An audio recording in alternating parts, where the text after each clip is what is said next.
প্রতিটা মানুষের কাছে শান্তির জায়গা হচ্ছে গ্রাম। আর গ্রামে আসলে মনটা একবারে শান্ত হয়ে যায়। হ্যালো এভরিওয়ান, আসসালামু আলাইকুম। কেমন আছেন সবাই? আর আজ আপনাদের সাথে শেয়ার করছি আমাদের গ্রাম। এই যে দেখেন, এটা হচ্ছে একটা নৌকা। এরকম নৌকা কে কে চড়েছেন আর কে কে দেখেছেন বলেন? এই যে আমাদের গ্রামটা।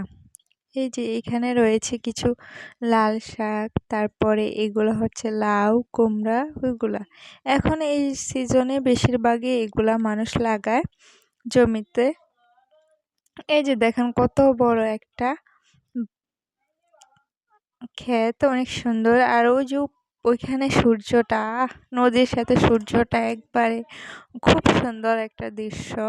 বিকালবেলা এখানে আমরা সবসময় হাঁটতে যাই যখনই গ্রামে আসি। আর এই যে এদিকে বয়ে গেছে একটা নদী। আর এইখানে এই যে এই সময় জেলেরা অনেক মাছ ধরে, এখানে অনেক মাছ পাওয়া যায়। দেখেন কত সুন্দর। আমরা তো আগে এখানে আসলে নৌকা দিয়ে চড়তাম, এখানে মাছ ধরতাম, দুষ্টামি করতাম। আর এই যে দেখেন আমাদের এই সুন্দর গ্রামটা। তারপর এই সূর্যটা তো আমার খুব ভালো লাগছিল, বারবার আমি ওটাই দেখছি। আর দেখেন ওইখানে একটা নৌকা আছে, নৌকাটা প্লাস সূর্যটা খুব সুন্দর লাগছে। তো আমি বারবার ঘুরে ফিরে ও সূর্যটাকেই দেখছি। তারপর এই যে দেখেন, এবার আমি সামনের দিকে একটু হাঁটতে হাঁটতে আপনাদেরকে দেখাচ্ছি। এই যে এখানে যে যেভাবে পারছে লাগায় রাখে গাছগুলা। আর এই গাছগুলা অনেক সুন্দর হয়। গাছগুলা দেখলে অনেক ভালো লাগে। আর এগুলা খেতেও অনেক স্বাদ হয়, একবারে মজার তাজা তাজা শাকগুলা।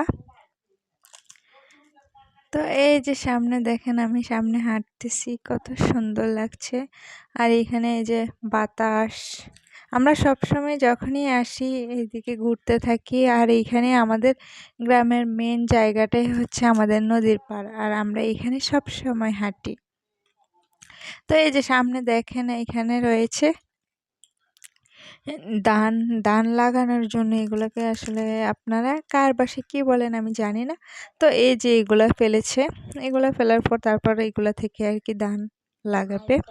তারপর হচ্ছে কি, এই যে এখানে দেখেন কুমড়া গাছটা কত সুন্দর লাগছে। কুমড়া গাছটা একবারে বড় বড় পাতা রাস্তার পাশ দিয়ে।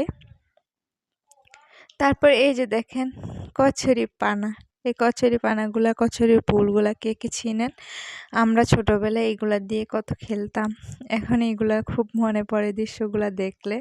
ছোটবেলার দিনগুলো হারিয়ে গেছে, কিন্তু এখন দেখলে মনে হয় কত সুন্দর ছিল দিনগুলা। যাক, সবাই ভালো থাকবেন। আল্লাহ হাফেজ।